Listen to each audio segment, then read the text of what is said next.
entonces, que ya se los he presentado, ¿sí?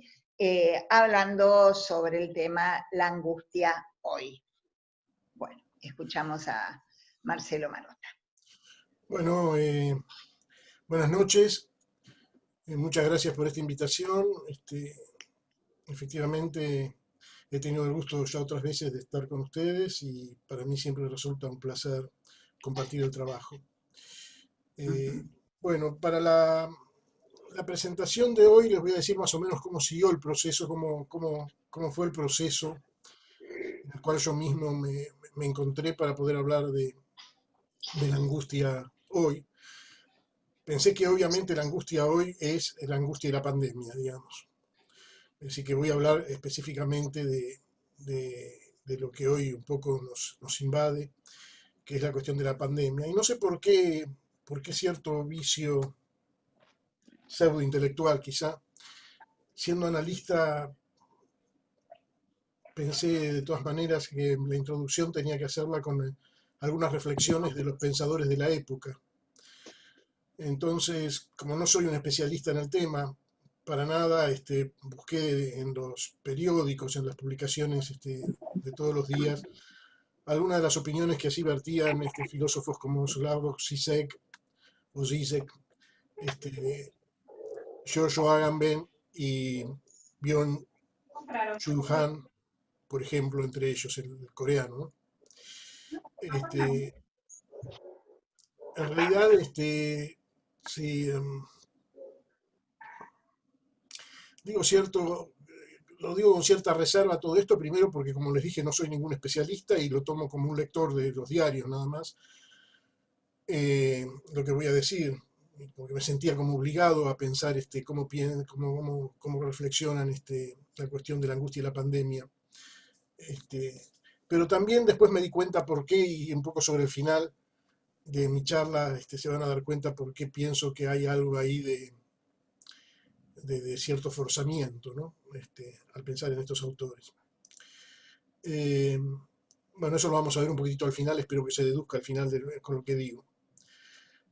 En algunas de las publicaciones que estuve viendo, me entero de que Zizek publicó un libro con el tema Pandemia, el COVID sacude al mundo. Y ahí habla de las contradicciones que aparecen en los medios masivos de comunicación, o en los medios de comunicación masiva, en donde plantea de que no caigamos en el pánico, nos alientan a no caer en el pánico, nos cuidan de que no caigamos en el pánico, y por otro lado nos llenan de noticias que nos producen terribles pánicos. Entonces, primera contradicción que trata Zizek respecto de lo que plantean estos medios, que llevan al pánico. Es cierto, no es la angustia en sí misma, pero si recordé en ese momento, mientras estaba leyendo estas cuestiones, que el mismo Freud en Psicología de las Masas y Análisis del Yo, plantea que el pánico es ese efecto que se produce por el quiebre en la doble identificación de los individuos con el líder y de los individuos entre sí. Es decir, que la caída del líder como ideal con el cual nos identificamos origina una pérdida de la ligadura entre los sujetos.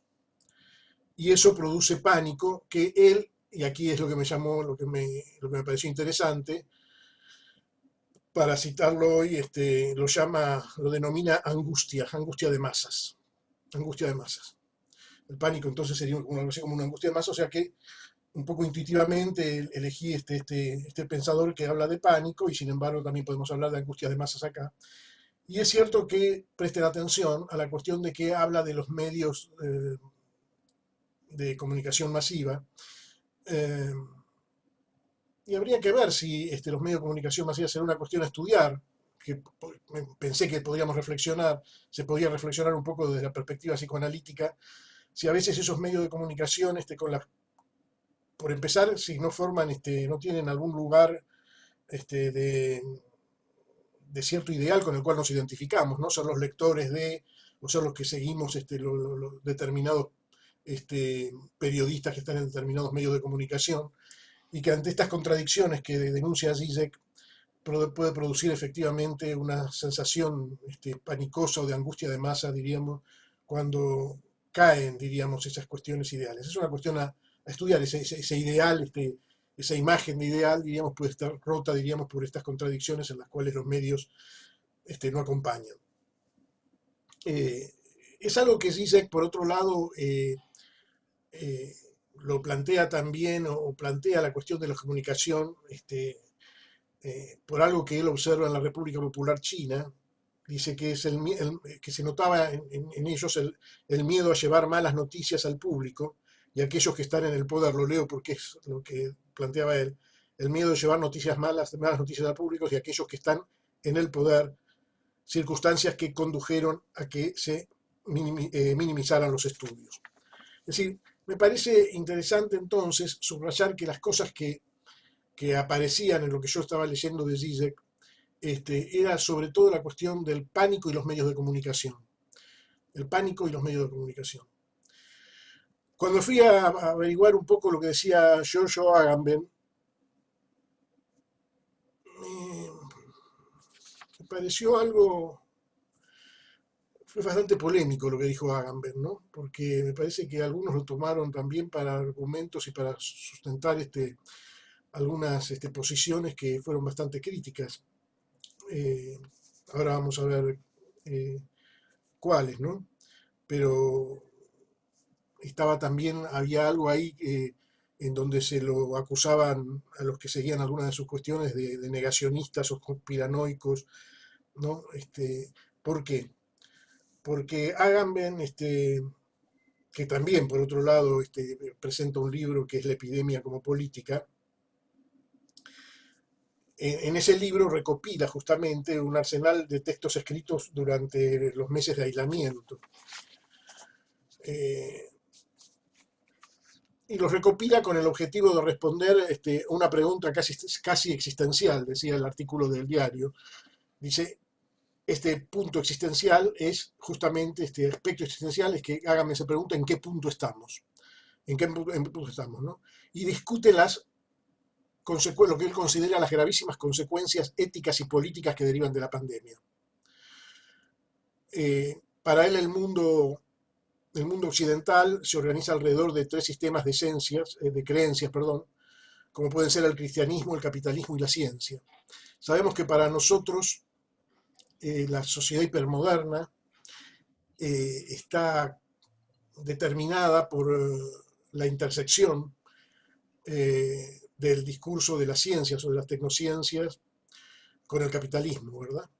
En la medida en que ya no rigen en la sociedad hipermoderna los ideales tradicionales, no están manejadas desde los ideales tradicionales, sino que están manejadas más bien desde el predominio de esos objetos gadget, de los objetos producidos por las tecnociencias, y que entran en una lógica del mercado capitalista, diríamos. Y eso es más bien lo que determina los vínculos y las relaciones de nuestra civilización, a lo cual ya no le deberíamos llamar tanto malestar en la civilización, como en el sentido clásico freudiano, sino más bien a los impases mismos de la civilización, porque es lo que la civilización, el impasse, el callejón sin salida con el cual se encuentra para dar cuenta de un real, diríamos que siempre se le escapa, por supuesto.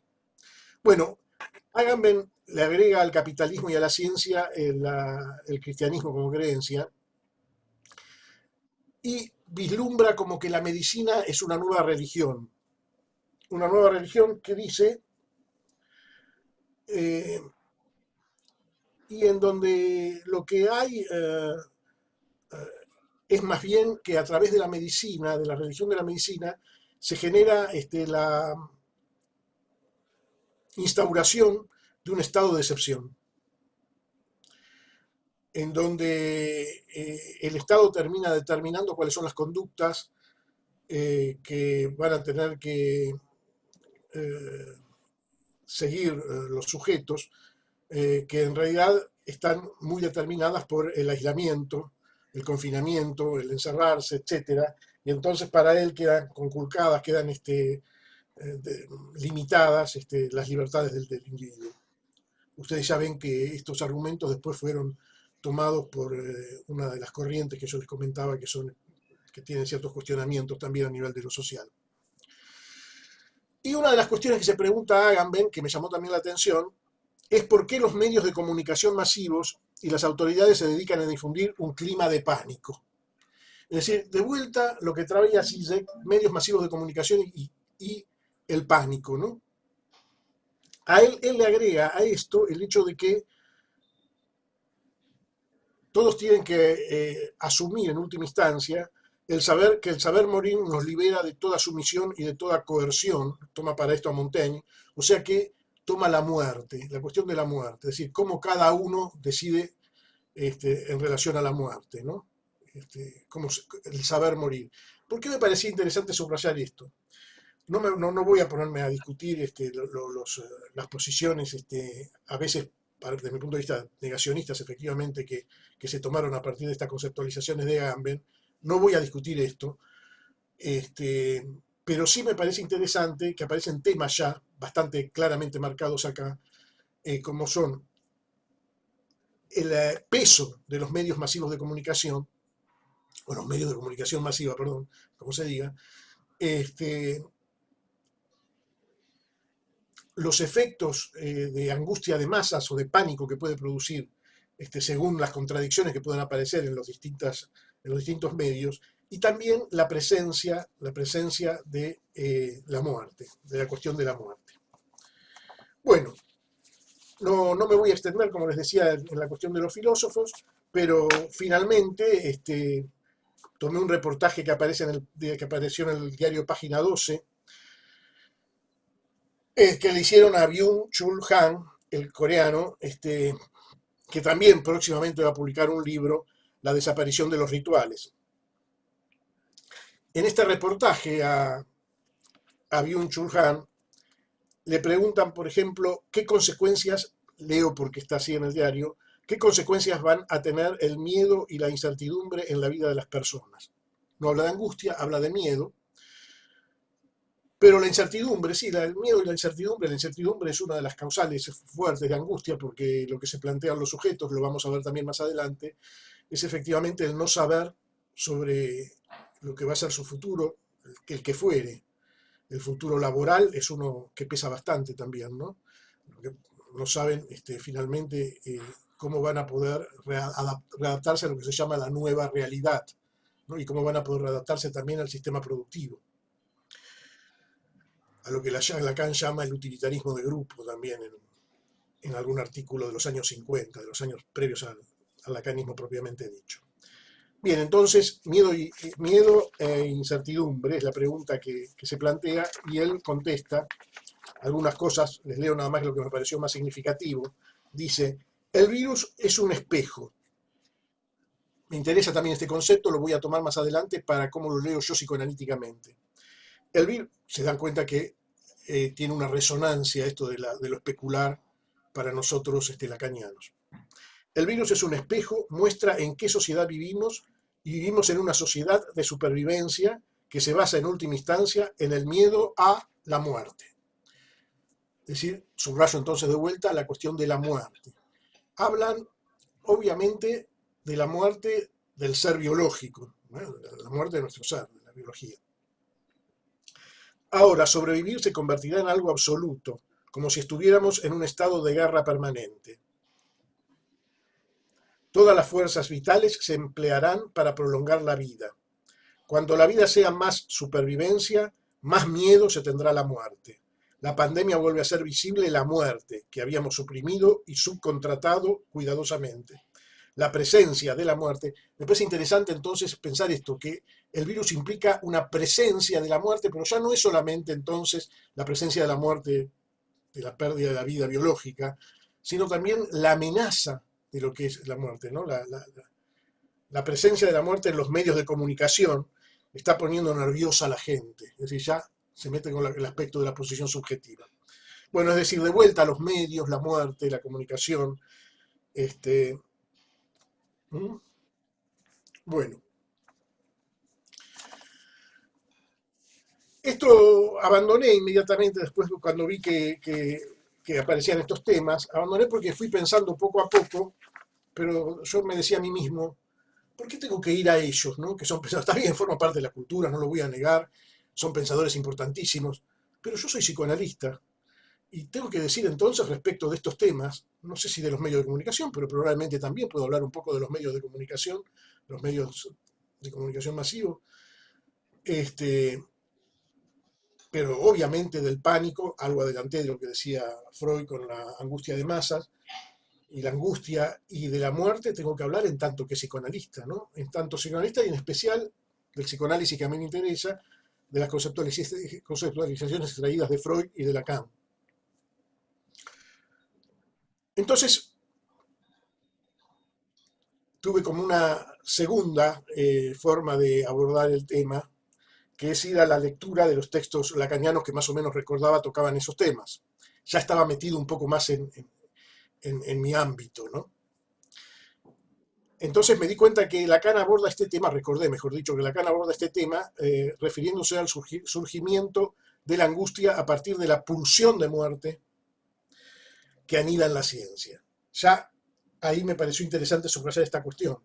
Cuando nosotros hablamos de muerte, hablamos especialmente entonces de la pulsión de muerte.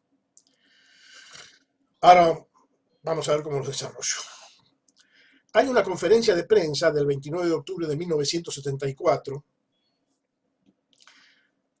que es una conferencia de prensa que da él en Roma, antes de dar su conferencia que se tituló La Tercera, porque era la tercera vez que hablaba en Roma, ¿no? Ustedes saben, la primera es justamente el escrito Función y Campo de la Palabra. Ahí fue la primera vez que fue a Roma, entonces no se llama la primera, pero esa fue la primera conferencia que dio en Roma. La segunda es del Trier del Freud y el deseo del analista, es una conferencia que da en Roma también. Y la tercera es la que se llama como tercera, ¿verdad? Que es la de 1974. A esa, previa a esa, le hacen un reportaje los periodistas, cosa bastante particular porque tuvo un efecto entre el divismo y el asombro, porque los italianos estaban más bien preocupados por esa posición de intelectual que tenían muchos seguidores, esa posición de Lacan y que no es lo más interesante de Lacan, obviamente, lo más interesante es lo que de la doctrina nos permite enriquecer, ¿no? Lo que la doctrina psicoanalítica enriquece. Bueno, esa conferencia de prensa se llamó, le dio el título, Jacques Alain Miller le dio un título, y está en un libro, un pequeño libro de Paidós, que se llama El triunfo de la religión. Se dice el triunfo de la religión porque Lacan en esa conferencia de prensa, algunos de ustedes si la leyeron, saben que dice que es difícil vencer aquello que la religión se propone, es decir, llenar de sentido todo aquello que no se puede ser aprendido, es decir, lo real, ¿no? Y dice que esa lucha es bastante dificultosa y en un momento dice, la religión va a vencer, ¿no? Sí, y eso es así porque efectivamente la neurosis implica también negociar el goce, es decir, la satisfacción pulsional incomprensible, negociarlo con el sentido, ¿no? Por eso Freud también decía que el neurótico no es religioso, ¿no? Tenía su religión privada, recuerdan ustedes. Bueno, en fin, no me voy a extender en esto. Pero Lacan allí comenta que resulta fácil reconocer que en los científicos, dice, hay un efecto de alarma, es decir, de angustia. Que los científicos se angustian. Y se angustian sobre todo cuando empiezan a preguntarse sobre el alcance de sus investigaciones y de las implicancias que éstas tienen para el sujeto. Y que ante eso los científicos se aplicaron una especie de interdicción, de prohibición. Leo, dice él, se dijeron que era necesario pensar dos veces antes de llevar demasiado lejos ciertos trabajos sobre bacterias. Acá habla de bacterias, no de virus, es lo mismo. Tiene resonancias con lo que está pasando y con lo que pasó con este virus también, una de las teorías de lo que pasó en Wuhan, respecto, ahora lo vamos a tratar también, que la cuestión de los científicos es que lo que ellos hacían con las bacterias, lo que ellos estaban haciendo en sus laboratorios, si podía trascender las paredes de los laboratorios, podía producir un efecto inesperado para los sujetos ligados a estas cuestiones o para toda la humanidad. Entonces se aplican una restricción.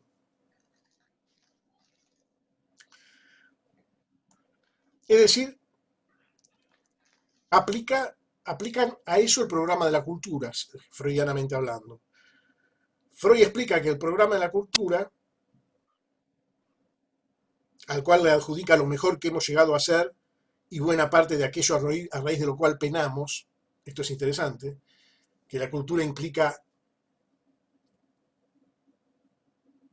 lo mejor de nosotros, pero también la raíz de aquello que nos hace, que nos mortifica.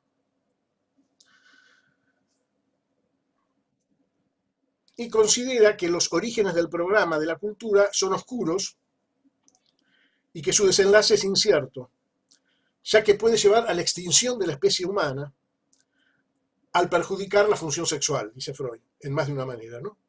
Por tratarse de un desplazamiento, una limitación de las mociones pulsionales. Es decir, que es un proceso que para Freud no está exento de angustia, él pone ahí, él ubica ahí la angustia, efectivamente. Es decir, que estar en el proceso de la cultura implica tener que enfrentar la angustia, y que esa misma angustia puede ser el motivo que permita alguna salida, una salida optimista, por ejemplo, respecto de la guerra, que es también un fenómeno de la cultura. Freud tiene dos posiciones respecto de esto, ustedes saben. Dice que en realidad la cultura genera angustia y esa angustia de la cultura quizá pueda sofocar algunos efectos mortíferos para el sujeto, como puede ser la guerra misma, pero también dice que pensar en eso es tener una esperanza utópica. En el mismo texto, ¿por qué la guerra? Dice lo mismo, empieza en realidad así, dice, en realidad la paz es una esperanza utópica, dice él. ¿Por qué es una esperanza utópica? Porque la tendencia a la agresión es tan necesaria como las tendencias eróticas, dice Freud, las tendencias para la vida, las tendencias ligadas a lo vital, y que en realidad entonces siempre va a haber una manifestación de esas tendencias agresivas, y que si no son hacia el exterior, serán hacia el interior del sujeto. Es decir, que efectivamente la pulsión de muerte, o las pulsiones, podemos decir ahora, o esas tendencias agresivas, si se reprimen y no se satisfacen, es al precio de que el sujeto se autoagreda o se agreda a sí mismo por la vía del superyo, de los mandatos superyoicos. Bien. Pero si volvemos a Lacan, vamos a ver que tiene una posición muy particular. Lacan, creo que es aún más fuerte, que más, va un poquito más allá de lo que plantea, toma lo de Freud y un poquito más allá, porque dice así, les leo: qué alivio sublime sería, sin embargo, si de pronto nos viéramos ante una, está hablando de los laboratorios, ¿no? Y de los biólogos y los que hacen experimentos, los que están en una crisis de angustia por lo que están haciendo en sus propios laboratorios, los científicos. Qué alivio sublime sería, sin embargo, si de pronto nos viéramos ante una verdadera plaga salida de mano de los biólogos. Sería verdaderamente un triunfo. Es una ironía, pero hay que prestarle atención.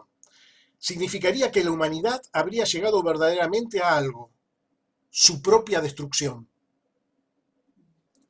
Se vería allí el signo de superioridad de un ser sobre todos los demás. El ser humano superior, un ser superior sobre todos los demás, en la medida en que se autodestruye. No solo su propia destrucción, sino la destrucción de todo el mundo viviente. No solo se destruye él, sino que destruye a todo ser vivo. Sería verdaderamente el signo de que el hombre es capaz de cualquier cosa. Y agrega, pero con todo nos da un poco de angustia. Es decir, el tema de la angustia hoy, ¿no? Nos da un poco de angustia, todavía no hemos llegado a ello. Es decir, finalmente, ¿qué es lo que nos da angustia? Que nosotros podemos, no que podemos, sino que finalmente hay una tendencia, y esto es lo fundamental y lo importante, de nosotros contra nosotros mismos. Es decir, que la lucha y la cuestión es qué se hace con la pulsión de muerte. Con la pulsión de muerte, en este caso, que habita en la ciencia, dice Lacan, ¿no? Que habita en la ciencia. Y dice, todavía no hemos llegado a ello, lo decía en el año 1974, pero nosotros hoy tenemos nuestras sospechas. Por ejemplo, hay un artículo de Eric Laurent donde plantea que, leo también, la angustia ante el poder de destrucción de la ciencia, la angustia ante el poder de destrucción de la ciencia que hace surgir lo fuera del mundo, se manifestó en ocasión de esta pandemia. Representantes de los Estados Unidos y China, a su vez, se culparon mutuamente por la invención del SARS-CoV-2 o COVID-19 y su propagación por error de manipulación. ¿Se acuerdan ustedes que sí, que efectivamente desde el principio había, no sé si todavía continúan, pero existían estas cuestiones en donde se denunciaban que finalmente la mala manipulación había provocado el COVID, es decir, que era un producto de una mala manipulación de los científicos? Hay un profesor, ganador del premio Nobel, que ha comprometido su notoriedad al sostener el carácter accidental procedente de manos de biólogos del COVID-19. Se escribió incluso mucho sobre el laboratorio P4 de Wuhan, demasiado cerca del mercado de animales salvajes. Y al mismo tiempo, todos los movimientos antivacunas del planeta han alzado su voz. Habían encontrado a su culpable. Es decir, la angustia ahora se acompañaba de ira. Esto ya es una interpretación de lo que efectivamente nos está sucediendo en estos momentos de la angustia hoy, ¿no? Pero seguí pensando, yo en mi cuestión estaba pensando, pero tengo que encontrar algo en donde hable más directamente de la angustia de cada uno de los sujetos, ¿no? Porque con respecto a la relación entre el discurso de la ciencia y lo que puede tramitar sobre la angustia, también podemos referirnos al impas del discurso científico, porque el discurso científico no llega a aliviar la angustia del sujeto de la civilización contemporánea. Es decir, aún con estas cuestiones, nosotros tenemos una angustia de la cual somos sujetos. Perdí mi hoja, acá está. Les leo algunas cuestiones de lo que planteaba Laurent respecto a estos temas.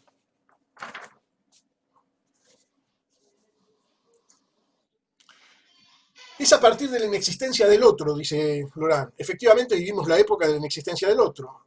El otro ya no es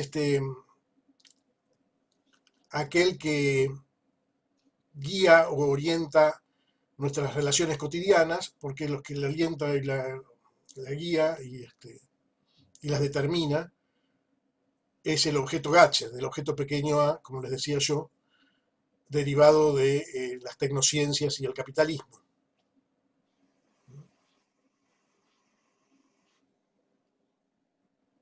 No es tanto la cuestión de los ideales en términos de las posiciones que pueden adquirir los sujetos respecto a los ideales, sino más bien es la posición que puede adquirir el sujeto en la medida en que consume o no estos objetos.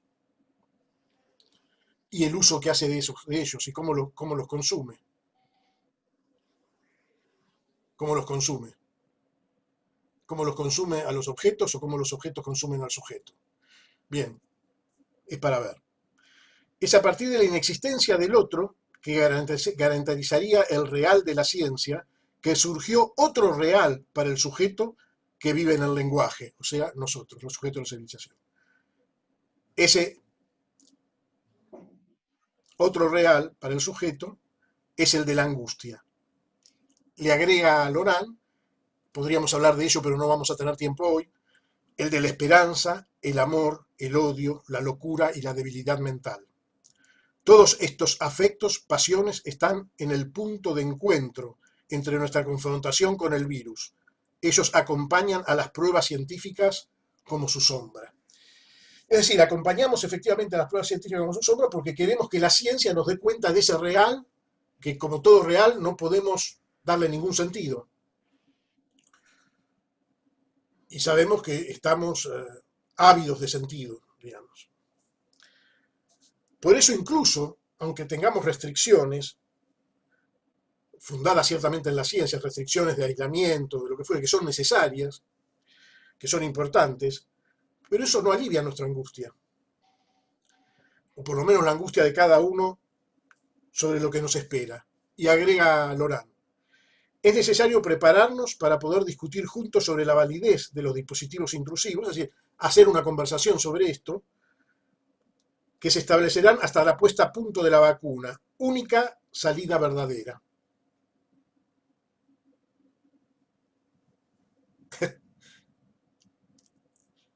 No, me parece que yo voy a. Si Lorán, si Lacan hizo un paso más respecto de Freud, cuando habla de la angustia de los científicos y no solo del malestar en la civilización, tomando a Freud, y Lorán da un paso más, tomándolo a Lacan respecto a Lacan, ya no hablando solamente de la angustia de los científicos y del sujeto que engendra, sino de la dificultad que tienen los sujetos y que se siguen angustiando aún con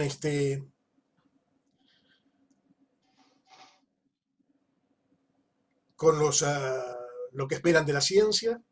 Si aún pasa esto, yo me voy a permitir con Lorán, con Lacan y con Freud, una pequeña pedantería de mi parte, dar también un pequeño paso más.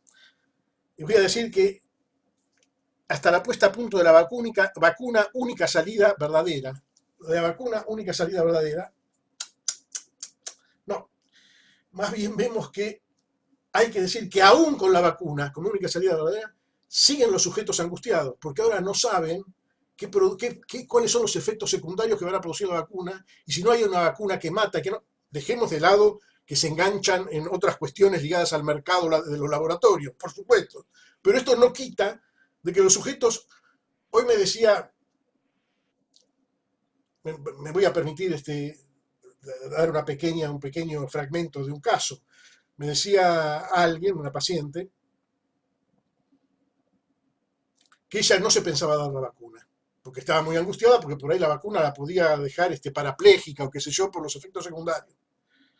Pero que estaba muy contenta porque ciertos hijos que viven en el interior del país iban a venir a pasar las fiestas con ella, ¿no? Y que entonces los iba a recibir con mucho gusto, iba a comer con ellos, iba a hacer la fiesta. Le pregunto, ¿y qué precauciones vas a tomar? No, ninguna. Digo, ¿cómo voy a tomar precauciones? Me dice, con mis hijos no voy a tomar ninguna precaución, porque si son mis hijos, no me van a hacer ningún Pero ¿cómo le digo? Vienen de otros lugares, no sabes si no son síntomas. No, va. La cuestión es que era interesante esto, porque le planteé algo así, rápidamente se los digo, como dejemos la anécdota de los hijos, dejemos la anécdota de que si los rusos o los chinos o Oxford, dejemos todo esto. Pero veamos, vos tenés de una vacuna que todavía no sé, porque dice, la gente habla y la gente dice que va a producir parapléjicos, qué sé yo. Entonces, se dice que lo máximo que puede producir una vacuna es que termines con un problema neurológico. Y no solo se dice, sino que se sabe que lo que puede producir un contagio es que podés llegar hasta la muerte. Entonces, tomemos las dos premisas como si fueran dos premisas lógicas. Entre la vacuna, que te puede llegar a lo sumo y no se sabe, un problema neurológico, y el contagio, que te puede llegar a la muerte y eso está comprobado, vos elegís no cuidarte ante el contagio, pero no vacunarte para no ser parapléjico. Es decir, entre la posible paraplegia y la muy posible muerte, elegís la muerte. ¿Se entiende lo que estaba planteado ahí? No sé si se entiende. Es decir, que las opciones estaban ligadas a esta cuestión. De vuelta, la muerte, el tema de la muerte. Me pareció interesante esto, porque quizás sea un manejo también para evitar la angustia que produce la muerte, ¿no? Es decir, el poder elegir de esa manera, diríamos, tan fácilmente eso, quizás tenga que ver con, eso tendrá que verse después a lo largo del análisis, qué pasa con eso. Pero lo que quiero decir ahí es que estaban jugados los dos temas, ¿no? El tema de un peligro, de una amenaza posible y potencial, el otro de una muerte que estaba, que por supuesto no tenía nada que ver, que estaba muy bien que eligiera estar con los hijos y todo eso, pero lo que llamaba la atención es que ella no quería prever nada, no quería cuidarse de absolutamente nada respecto a esto. Estaba totalmente segura que nada podía pasar con sus hijos, mientras que mucho podía pasar con la vacuna. Bueno, o sea que la vacuna, única salida verdadera a la vacuna, yo ya estoy viendo que no, que eso no evita que aparezca las cuestiones de la muerte en el sujeto. Entonces, como evoqué justamente lo que pasaba con esta paciente, a esta altura del trabajo empecé a reconocer que quienes más claramente me pueden dar una información de lo que es la angustia ante la pandemia no son ni los filósofos, por supuesto es mucho Freud, Lacan y los analistas que siguiendo Lacan yo también sigo en sus relatos, que esos me pueden ayudar, pero me parece que la respuesta viva, para decirlo de alguna manera frente a tanta cuestión de muerte, estaba en el relato de los pacientes mismos, que son los pacientes los que me enseñan lo que es la angustia ante la pandemia. Algunos remiten la angustia a la soledad o al encierro, otros al miedo al contagio o a la posibilidad de contagiar a sus seres queridos. En esta paciente que yo tenía hoy, no sé si era el miedo, sí creo que no había miedo a contagiar a los seres queridos. También están aquellos que sienten angustia ante la incertidumbre sobre su futuro laboral, como les decía antes.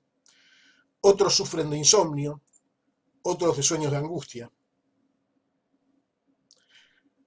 ¿Cuál es el denominador común que yo puedo encontrar ante estos sujetos, lo que me cuenta del relato de estos sujetos? El común denominador de todos los casos, para mi gusto, es que la angustia es el efecto de la aparición de un objeto inédito. Lo voy a llamar al virus un objeto inédito, un objeto desconocido hasta ahora, que viene a descomponer nuestra realidad, que viene a descomponer nuestro mundo de los objetos de la realidad. Nosotros los objetos de la realidad los podemos reconocer de alguna manera, y los que no reconocemos confiamos en que lo que otros reconocen en ellos, por ejemplo la ciencia, es efectivamente lo que nos permite darle un lugar a esos objetos, nos permite ubicarlos en los objetos. Quizás haya muchos objetos que no podemos conocer, pero bueno, hacemos una suposición de saber a la ciencia, tenemos confianza en ella y decimos, bueno, estos objetos hay gente que los entiende, diríamos, y nosotros asumimos esa como realidad. Pero este objeto nuevo no, porque este objeto nuevo la ciencia no lo resuelve, ni disuelve los efectos tampoco, por lo menos hasta ahora. Es decir, que es un objeto que descompone el prototipo del mundo de los objetos de nuestra realidad. Descompone un prototipo del mundo. Es decir, descompone, por eso me pareció interesante lo que decía el filósofo coreano, descompone el nivel especular. Es decir, nuestro mundo especular queda descompuesto por un objeto al cual no le encontramos forma de ubicar como todos los demás objetos de la realidad. ¿Y dónde podemos percibir que el nivel especular juega el papel de prototipo? ¿Por qué digo prototipo? Ya está en Lacan en el seminario 1. Me acordé que esta idea venía finalmente del seminario 1 y fui a buscar la referencia. Lacan lo dice así: hablamos justamente de las imágenes del cuerpo humano y de la humanización del mundo. Es decir, que las imágenes del cuerpo humano humanizan el mundo. Yo humanizo el mundo según mi imagen. Su percepción en función de las imágenes ligadas a la estructuración del cuerpo. Los objetos reales que pasan por intermedio del espejo y a través de él están en el mismo lugar que el objeto imaginario. Lo propio de la imagen es la carga por la libido. Se llama carga libidinal aquello por lo cual un objeto deviene deseable, es decir, aquello por lo cual se confunde con esa imagen que llevamos en nosotros, de diversos modos y en forma más o menos estructurada. Entonces la pregunta es, ¿Qué carga libidinal podemos darle a este objeto inédito, desconocido, como para que devenga deseable? Ninguna, porque este objeto virus no es deseable, es solo un objeto motivo de angustia. La angustia proviene por lo inédito del objeto, por lo desconocido del objeto, porque aparece ahí una no imaginarización del objeto, podemos decir, aparece en tal caso, siguiendo las conceptualizaciones de Lacan posteriores, un objeto en tanto que real, es decir, sin imagen y sin posibilidad de ser simbolizada. El objeto virus entonces es angustiante porque no se deja atrapar por la red de significantes, ni siquiera los significantes de la ciencia, de la que esperamos que produzca un saber.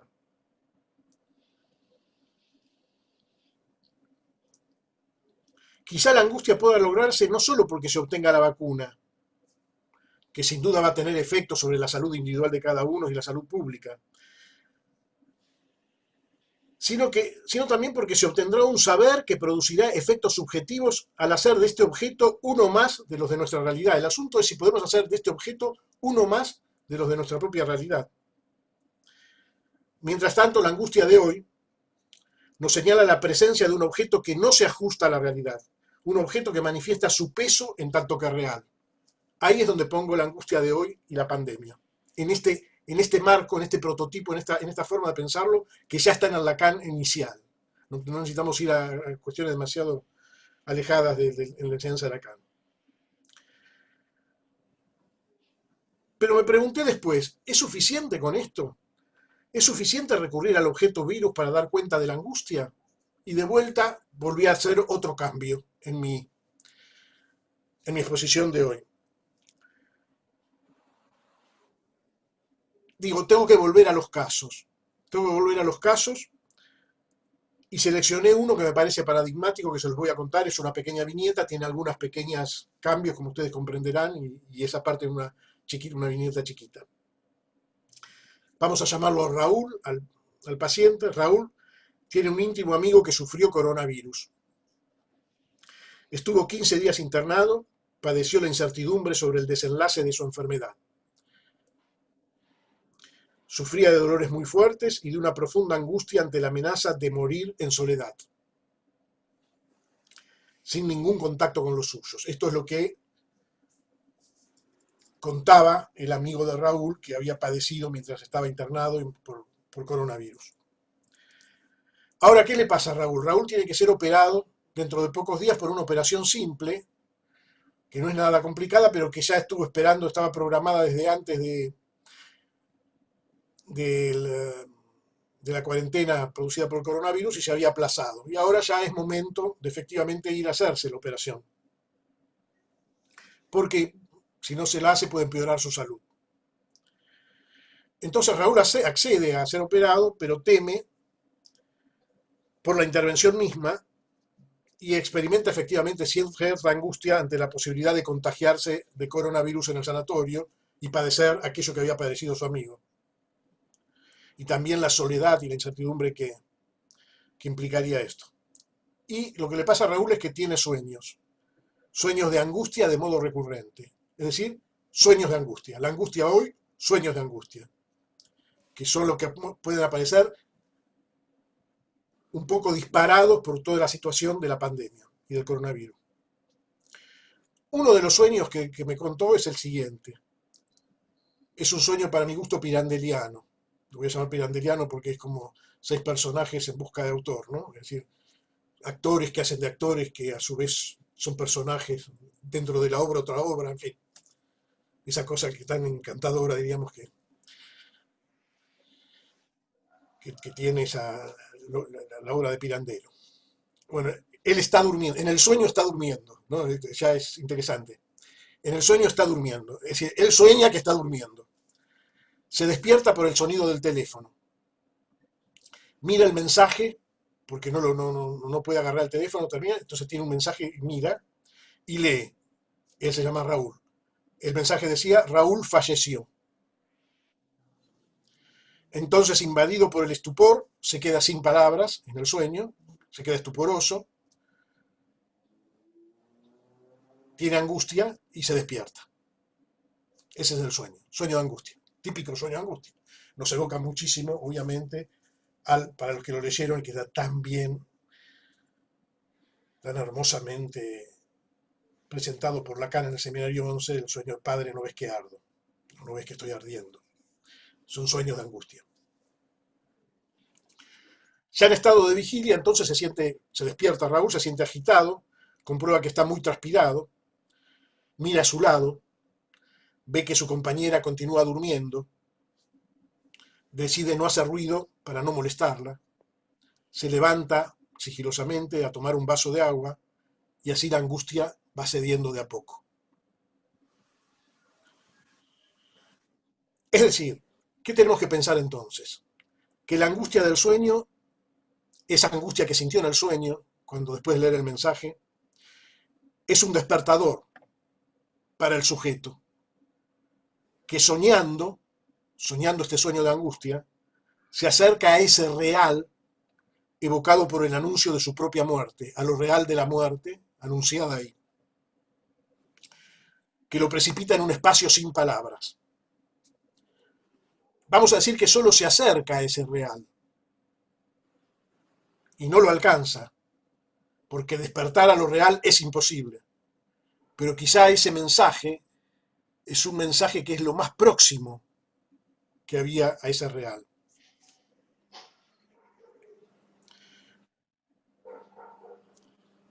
Cuando la angustia del sueño despierta a Raúl, despierta al sujeto, satisface su deseo de dormir, pero ¿de dormir en dónde? No de dormir en el sueño, sino de dormir en la realidad, que es omnífera.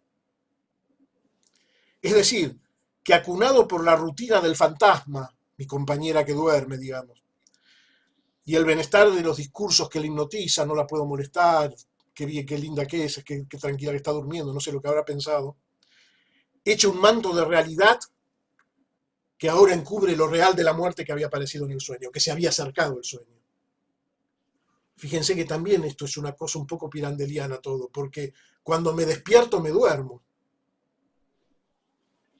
Y cuando duermo me despierto. Durmiendo y soñando el sueño de angustia me despierto, porque aparece un real.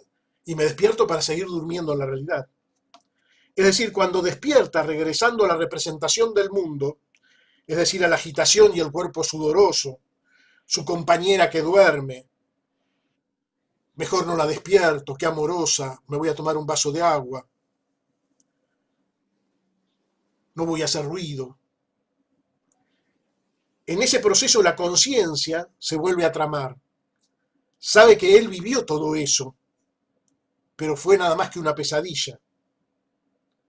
La conciencia se recupera a sí misma y dice, bueno, como dice Lacan, lo leo textual en el seminario 11, yo soy quien vivo todo eso, no necesito pellizcarme para saber que no sueño. El sujeto ha despertado de su sueño, efectivamente, podemos pensar, y dice que ya no sueña, pero tenemos que decir, sigue soñando. Sigue soñando porque despertar a la realidad también es sueño. Es una huida del despertar ante lo real que se anuncia en el sueño. Es decir, se dan cuenta lo que hay acá, ¿no? Se pueden tener los ojos bien abiertos, pero no necesariamente estar despierto. Raúl tenía los ojos bien abiertos, ahí está mi compañera, el vaso de agua, pero no necesariamente estaba despierto, más bien tenía adormecido, había logrado adormecer ese real angustiante. Como dice la canción de Calamaro, no sé si estoy despierto o tengo los ojos abiertos. Una frase lacaniana, no sé si Calamaro leyó a Lacan, pero acá la pegó. No sé si estoy despierto o tengo los ojos abiertos, porque puedo tener los ojos abiertos y no necesariamente estar despierto. Tenemos así distintas versiones del despertar. En este caso, en particular, el despertar pirandeliano, que se produce cuando una manifestación del argumento onírico se produce mientras sueña. El mensaje en el sueño, ¿no? Y eso produce el despertar. Luego, entonces, el despertar ante lo real, perdón, primero el despertar del sueño, sí, después el despertar ante lo real, que produce angustia, y después el despertar a la realidad, que conduce a la hipnosis de lo cotidiano. Si tomamos este último despertar, el que conduce a una hipnosis de lo cotidiano, podemos comprobar que cuando se sueñan sueños comunes, no solo se sueña cuando se duerme, sino que se duerme mientras se sueña despierto. Como decíamos, mientras estoy despierto y sueño, estoy durmiendo porque velo lo real que despierta. Por eso allí donde Freud proclamaba que se sueña para seguir durmiendo, Lacan no lo contradice, pero propone que uno se despierta para seguir durmiendo. Pero entonces el despertar ante lo real, ese que nos despierta en los sueños de angustia, no es lo que se expresa exactamente en el mensaje, que deja al sujeto sin palabras. No es tampoco siquiera exactamente eso, sino la otra realidad escondida tras lo que hace las veces de representación, ante la falta de lo que hace las veces de representación. Así que él se queda sin palabras, no se puede representar nada. Está el mensaje y luego el estupor, nada, y la angustia. Y en el seminario 11 dice Lacan, la otra realidad escondida tras la falta de lo que hace las veces de representación, el trieb, o sea, la pulsión, nos dice Freud, tal vez tengamos que considerar que solo es trieb por venir. El trieb, la pulsión, digamos, es la pulsión de muerte, agrego yo. Es decir, que hay allí, en el sueño, la aparición de una pulsión que es la pulsión de muerte. Es que aquella pulsión que como que ya Lacan había comentado en el artículo cuando lo planteaba en términos de la angustia que existe entre los científicos, porque es lo que hay de pulsión de muerte en la ciencia misma. ¿Se acuerdan que decía pulsión de muerte? Ahora estamos pensando en la pulsión de muerte que habita en nosotros, en cada uno de nosotros. Y de eso se trata. Es decir, de lo que se trata en el análisis es efectivamente qué se hace con esa pulsión. Así en la vida onírica que es el dominio del sueño, lo real pulsional produce un despertar. Lo real pulsional en lo onírico produce un despertar. Mientras que en la vida de vigilia, el dominio de la realidad fantasmática, lo real se encubre en un soñar despierto. Voy a tomar, para terminar, voy a terminar acá, en dos palabritas más, un párrafo de 1948, si no me equivoco de la agresividad en psicoanálisis de Lacan. Nunca supe bien si es 48 o 49, no, porque el estadio del espejo es 49 y este es 48. Creo no equivocarme, la agresividad. Ya veo que me van a auxiliar. Dale, buscarlo y después decimos 48 o 49. ¿No? Bueno, creo que es 48, ¿no? Sí, ¿Eh? sí. 48. Gracias. Él va a hablar de una encrucijada, habla de otras encrucijadas que son el espacio y el tiempo. Pero me sirve porque lo voy a tomar, tomo un giro de Lacan, pero lo tomo para el beneficio de lo que yo estoy desarrollando, que es la encrucijada de este soñar y despertar, este dormir despierto y despertar soñando en los sueños de angustia. Dice Lacan, solo en la encrucijada de estas dos tensiones, yo pienso en estas dos tensiones, debería abordarse y asumir el hombre su desgarramiento original, por el cual puede decirse que a cada instante constituye su mundo por medio de su suicidio, y del que Freud tuvo la audacia de formular la experiencia psicológica como instinto de muerte. Es decir, la cuestión entonces es qué se hace con este instinto. Los filósofos se referían tanto a un saber morir como también a un miedo a la muerte, Pero nosotros, analistas, hablamos de otra muerte, y no se trata de un saber morir. Hablamos de aquella que habita en el sujeto desde su propia constitución, la pulsión de muerte. Seguramente en un nivel del entramado de nuestra realidad cotidiana, el COVID, como ese objeto inédito que rompe la trama, produce angustia. El COVID produce angustia seguramente, pero detrás del COVID se encuentra lo que es, en lo más íntimo del sujeto se moviliza.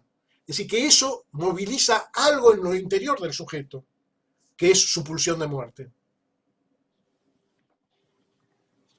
que se anuncia como porvenir, ¿no? Que es lo más real del sujeto y que es lo que causa, que es la verdadera angustia, ese estar, el porvenir, la pulsión. Y me parece que este es el nivel, ¿por qué lo subrayo tanto? Porque es el nivel donde el psicoanálisis tiene algo como para hacer, como para acompañar al sujeto a alcanzar la capacidad de contener, de sublimar, de arreglárselas, de saber hacer, como ustedes quieran, de la mejor manera con ese real pulsional que lo habita. El análisis es apuntar a eso. Y por eso es para nosotros la propuesta de una apuesta que es una solución y que merece ser jugada. Alguna vez Lacan se preguntó cómo puede un sujeto que ha atravesado el fantasma fundamental vivir la pulsión. Quiere decir que a él le parece interesante e importante esto, que el final del análisis, que es el atravesamiento del fantasma fundamental, tiene que dar cuenta de cómo se vive la pulsión. Y por eso se hace la pregunta. Y es más, para acercar alguna respuesta a esta interrogante, porque allí no lo acercó, nos dejó con la incógnita, para acercar alguna respuesta a este interrogante, 3 años después, en el 67, inventa el dispositivo del pase. El dispositivo del pase es un dispositivo en el cual los sujetos que llegaron a esa posición tienen que hablar sobre eso. Es un desafío que hay que ver si lo transmiten cada uno a su manera. Me parece que estas son las cuestiones que hacen al psicoanálisis, en tanto que el psicoanálisis, el fin del psicoanálisis implica esto, implica también el aspecto didáctico del psicoanálisis. Que, como les decía, Lacan decide no tratarlas en ese momento porque sería introducir nuevas dificultades. Y además agrega, tampoco puedo decirlo todo. Claro, no lo puede decir él como analista, lo tendrán que decir sus propios analizantes que vivieron la experiencia. La vivieron con él, pero los que han vivido la experiencia y tienen un saber hacer con eso son ellos que hicieron la experiencia del análisis y llegaron a ese final. Es decir, tampoco puedo decirlo todo. Llega el momento entonces un poco de identificarme yo con la misma situación.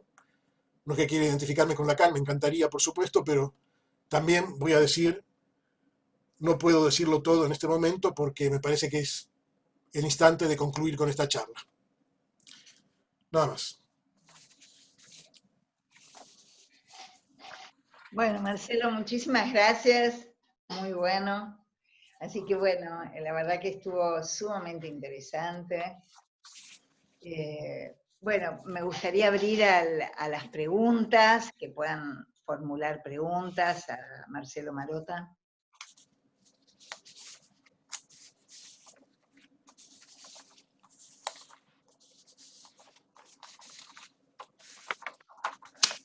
Vamos.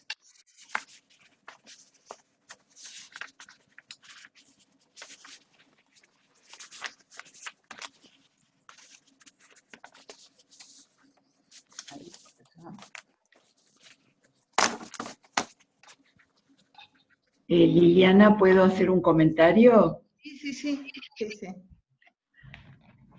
Por un lado, me quedé pensando en la función de los medios. Y creo que también, me pregunto si también los medios no están cumpliendo la función de lo que hacemos las personas cuando tenemos miedo y vamos encubriendo con un bla bla, esto de hablar del tema, y si no es algo también fantasmático que despierta miedo, pero al mismo tiempo lo va encubriendo en ese bla, bla, bla, digamos, ¿no? En ese devenir de palabras, de interpretaciones, de consultas especialistas. Eso por un lado, me quedé pensando, no tanto los medios de comunicación como algo que inyecta miedo, sino también como algo que vela el miedo en ese hablar. Por otro lado, también me quedé pensando el temor a las vacunas. Esto lo digo un poco desde el punto de vista como biológico, que hay gente que no llama vacunas a esto, de lo que se está hablando en general, porque las vacunas biológicamente eran virus atenuados o virus muertos. Acá de lo que se trata es de algo nuevo, que sí genera este objeto de lo que está hablando Marcelo, ¿no? De algo inédito, que es un ARN que es recombinante y que puede modificar nuestra estructura genética. Y ante eso uno puede huir pensando, ¿y esto qué es? ¿Qué monstruo saldrá de esta situación, no? Estos dos comentarios quería hacer. Está bien. Sí. Está bien. Lo que pasa es que el miedo, como yo lo veo, ¿no? Ahora sí, no sabía que me iban a hacer esta intervención, en donde yo tengo que comentar algo sobre esta intervención. Pero la primera aproximación que tengo yo para hablar con vos, Esther, es, Esther, te llamas Esther, ¿no? Como dice el cartelito, sí, porque a veces es de otro. Es que ya el miedo es un tratamiento, es un tratamiento que nos permite evitar la angustia, ¿verdad? Más si tomamos la diferencia que hay entre el objeto del miedo y el objeto de la angustia como objeto real, ¿no? Así que efectivamente me parece que hay en el miedo un tratamiento de la angustia. Y hay que decir que la angustia también es un tratamiento del desamparo, que es peor todavía, ¿no? Me parece que no es lo mismo el desamparo, donde no hay otro para nada, que donde hay angustia, que es el enigma ante el deseo del otro. Digamos, una de las salidas también puede ser el enigma ante la pulsión por venir, como toda mi charla marcó. Pero ya es un tratamiento. Fíjate que por otro lado, en el caso que yo doy, que es un caso de un paciente que respeto muchísimo y que me parece sumamente inteligente y yo no sé si está bien dicho por un analista esto de un inconsciente inteligente, porque el inconsciente de cualquiera es inteligente. Pero digamos que es alguien que tiene mucha fluidez, mucha creatividad inconsciente, ¿no?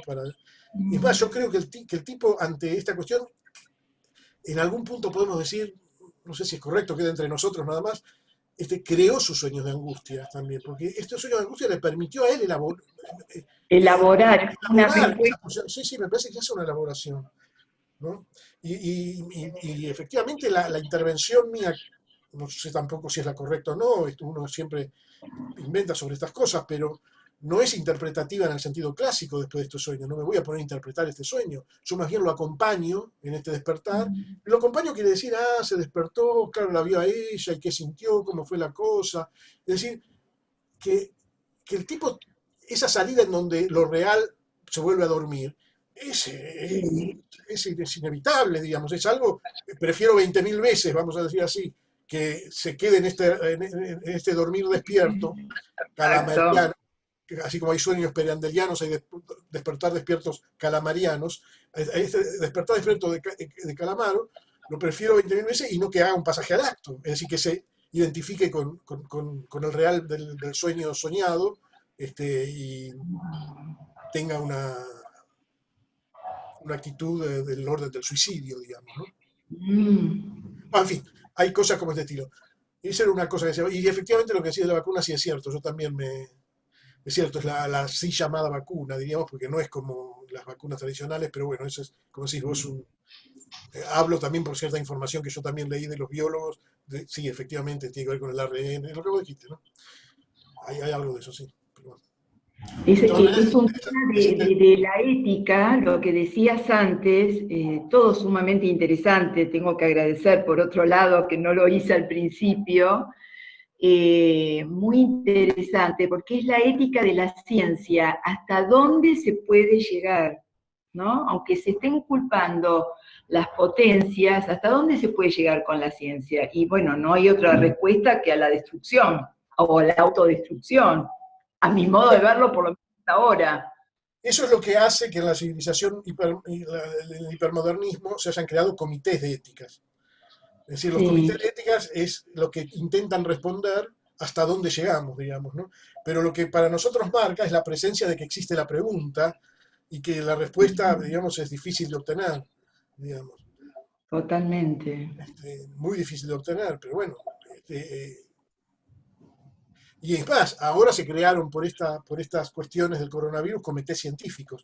Algunas cosas algunas de los párrafos que yo extraje de, de Eric Laurent están sobre un artículo que se llama El coronavirus y los comités científicos, ¿no? Es Ajá. decir, ya no es como los comités de ética, ¿no? Porque recuerdan ustedes que Eric Laurent junto con Jacques Alain Miller escribió y dictó un curso que se llamó Otro y los comités de ética.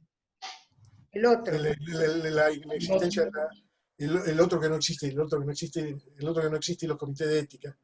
Bueno, ahora lo Ujú. llaman también comité científico, ¿no? Que es lo que tiene que ver, es un síntoma de lo que vos decís, Esther, de que el científico Ujú. dice no sabe incluso con su actitud hasta dónde se llega. Bueno, ¿qué es lo que planteaba Lacan ya en el año 74?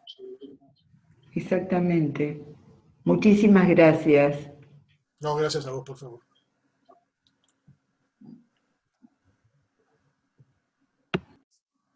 Bueno, estamos esperando las preguntas.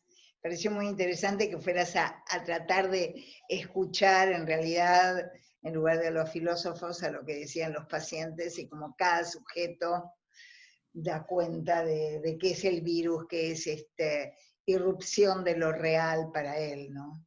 Y cada sujeto de manera singular en este momento. Yo me lo cuestionaba, ¿no? Al principio, ¿por qué esa manía también que tenemos de pensar de que el filósofo nos va a dar cierta respuesta? Sabemos nosotros que las respuestas nuestras tienen una relatividad, digamos, ligadas a la clínica, pero nosotros estamos más cerca de la respuesta que cualquier filósofo, digamos, en última instancia, ¿no? Y esta posición que ya desde Freud era bastante ambigua con la filosofía, pero que después terminó un poco bastante definida por dejarlo a un costado y tomar efectivamente los principios del psicoanálisis como aquellos que dan cuenta de la cosa, nosotros cada tanto nos olvidamos de eso tan simple como eso, ¿no? Mm. Bueno, tal vez Pero porque esto sí, al sí, principio, cuando salió toda esa revista de Wuhan, donde escribían Agamben, ¿no es cierto? Zizek, y bueno, y el coreano,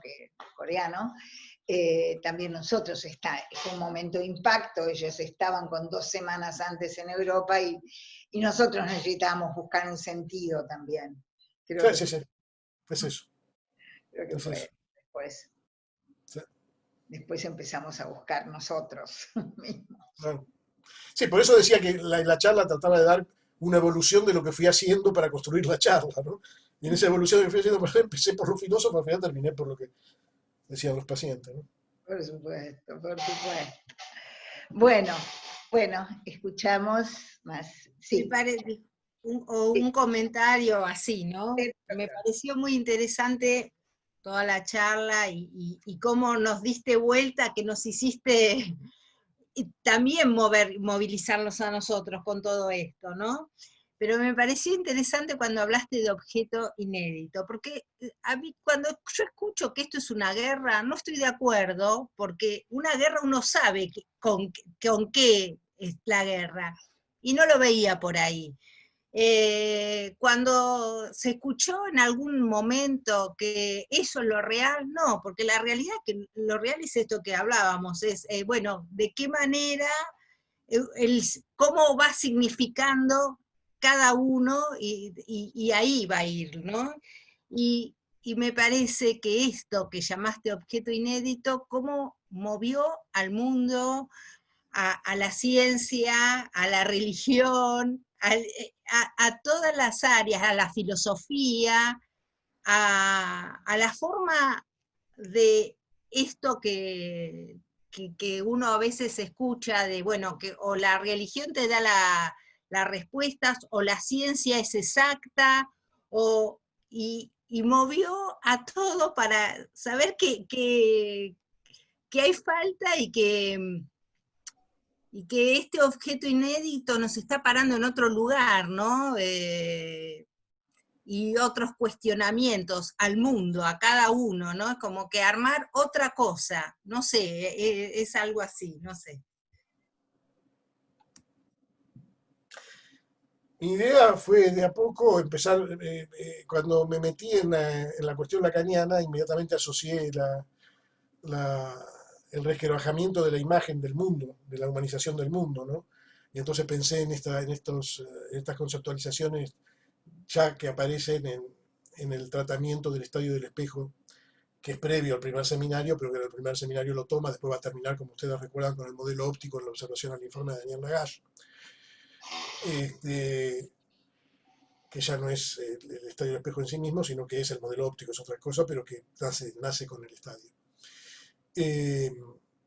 Bueno, yo tomé eso y efectivamente empecé a subrayar lo del objeto inédito, pero fíjate que después termino con que lo real que acosa ni siquiera es tanto el objeto, sino que es la pulsión misma que habita en nosotros. Es decir, eso es y lo que cada uno hace, me parece, me parece que hay que pensarlo no tanto en términos universales, sino en términos singulares. Es decir, cómo cada uno se la arregla con eso que habita en él, que es la pulsión, y que hay 20.000 cuestiones externas, entre ellas el COVID, que pueden ser disparadores más claros, porque hay 20.000 disparadores y eso siempre se dispara, porque siempre nos acompaña, pero disparadores más claros de ese aspecto pulsional. Que es necesario también, hay que decirlo, ¿no? Porque no es que hay que decir que no es cuestión de luchar contra la pulsión.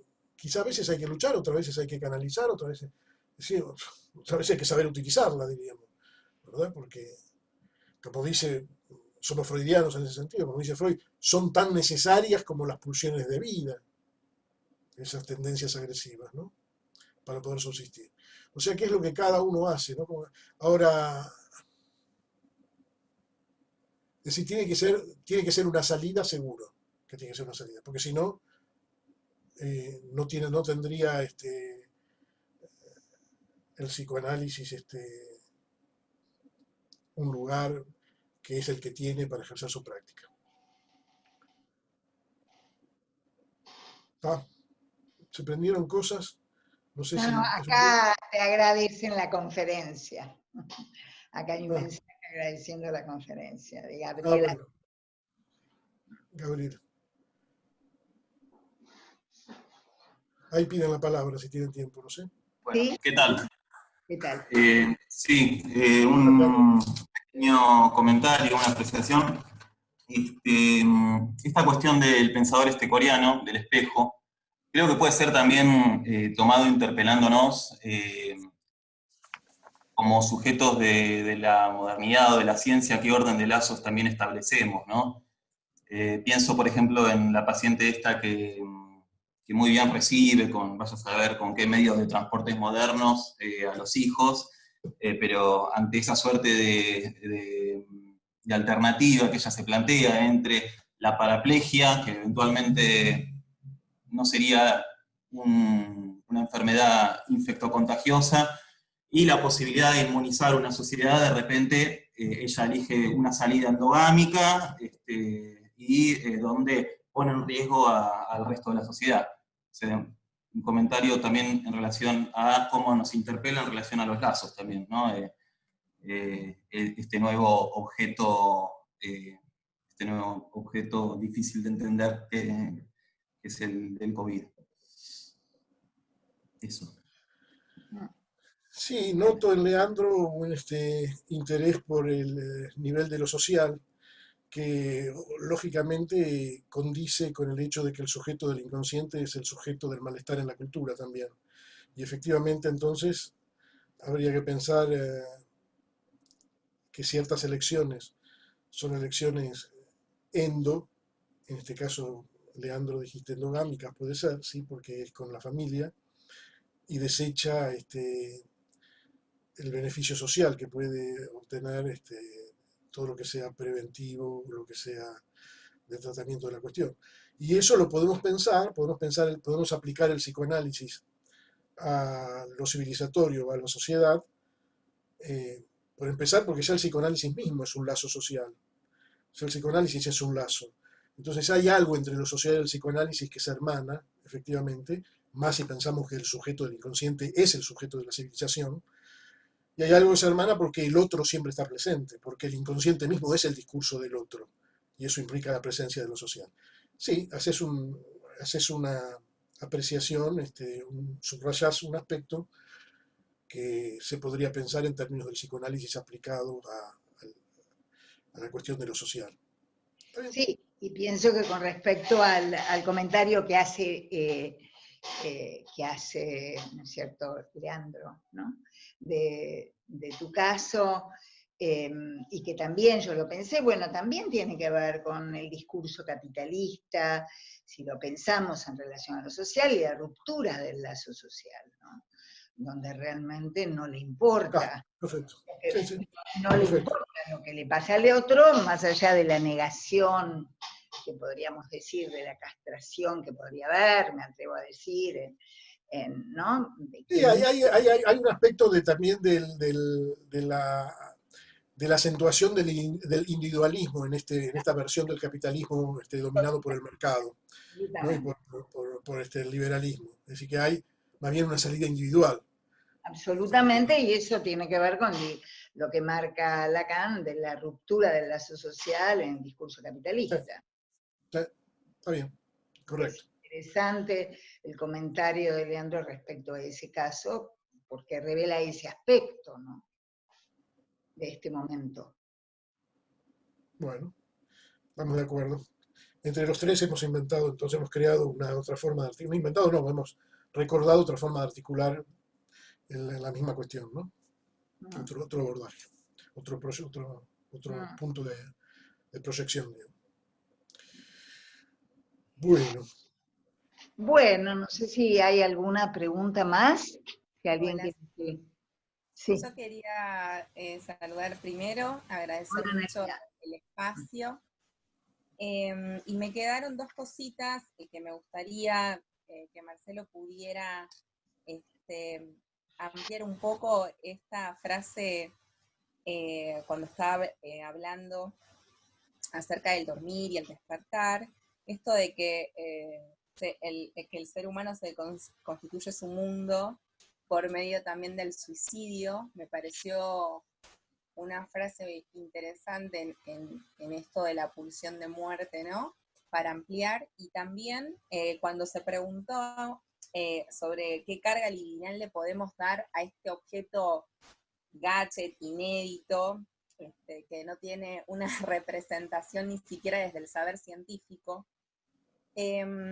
si también en la experiencia tuya analítica, donde tus pacientes te fueron enseñando, pudiste notar que también hubo algún tipo de construcción de ese objeto, para que no quebrara tanto la cuestión especular y produjera este tipo de confusiones que habías mencionado, ¿no?, donde lo real se empasta en este sentido de que no hay un objeto A en ese punto. Bueno, no sé si fui clara, pero me interesaban esas dos miradas.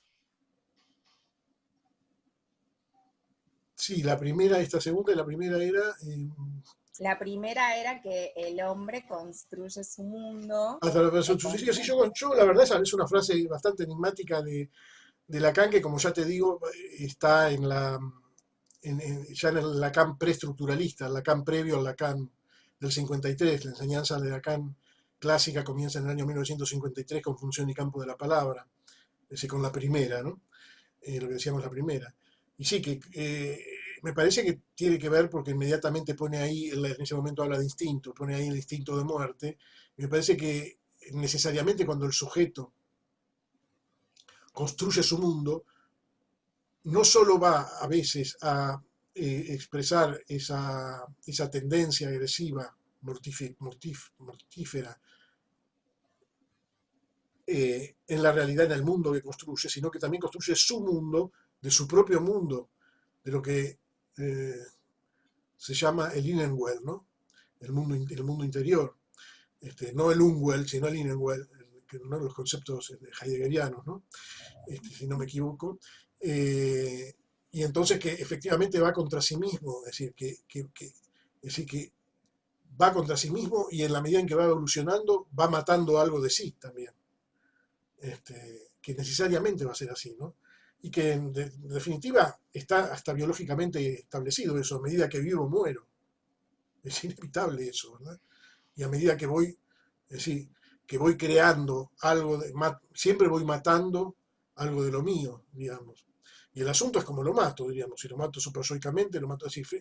Finalmente es todas las salidas del análisis tienen que ver con esto, ¿no? Todos los despliegues para mí del análisis tienen que ver con esto.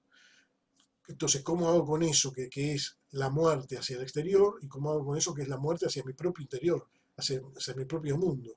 Y en realidad ambos mundos están los dos más que interconectados, por eso termina después con las figuras topológicas, ¿no? Donde no hay una adentro y una afuera, etc. Bueno, me parece que por medio de su suicidio construye su mundo por medio de su suicidio, tiene que ver con esto, que es necesariamente con la presencia de la pulsión de muerte que a él le concierne también, que lo concierne a él mismo. Me parece que respecto de lo que los analizantes van enseñando, es que si ya construyen otro objeto que, no, que efectivamente lo construyen, que visten,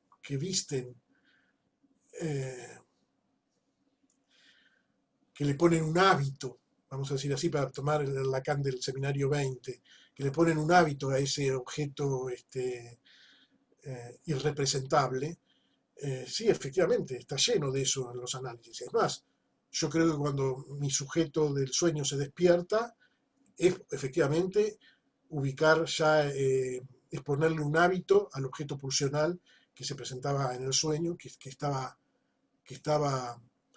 amenazando en el sueño. ¿Y cuáles son esos objetos? Los objetos de amor, los objetos de... En fin. Sí, me parece que es eso lo que constantemente están creando. Lo que pasa es que la paradoja es que el análisis va a intentar, esto es una cosa muy interesante, porque el análisis lo que va a intentar es el desnudamiento de la pulsión. Es decir, que si se hace hábitos respecto a estos objetos, después el análisis va en contra y le va quitando los hábitos, para que el sujeto sepa que no hay un significante para él, sino que lo que hay es goce, digamos, y que algo tiene que hacer con eso que no tiene nombre y especialmente no tiene nombre del padre. Me parece interesantísimo eso, que el sujeto tenga que incluso hasta asumir los hábitos que caen, hasta incluso la caída de lo que ordenaba su vida, que era el nombre del padre, si es que era un neurótico. Esta es una paradoja, pero es distinto que se haga a través de la experiencia analítica que se haga a través de todos los objetos angustiantes de la realidad. Es decir, que se desnude eso, porque lo desnudó un real de la civilización es una cosa, que lo desnude el guiado en la experiencia analítica es otra cosa. Digamos, porque esa es la función nuestra como profesionales y es la ética del análisis. Bueno, muy bien. Bueno, estas palabras de Marcelo sirven para concluir esta conferencia y también concluir ahora este ciclo de conferencias que agradecemos que hayan participado y hoy le agradecemos a Marcelo, ¿sí? Así que Gracias. Yo les agradezco a ustedes, me lo pasé bastante bien, muy bien, y bueno, siempre me siento como Hoy me siento como en casa más que nunca, ¿no? Pero cuando trabajo con ustedes me siento como en casa siempre. Bueno, muchísimas gracias, Marcelo, y muy buenas estas palabras de cierre de Marcelo para este ciclo de conferencias, las que dijo recién sobre el lugar de nosotros como psicoanalistas. ¿Sí? Bueno, hasta luego y muchas gracias a todos.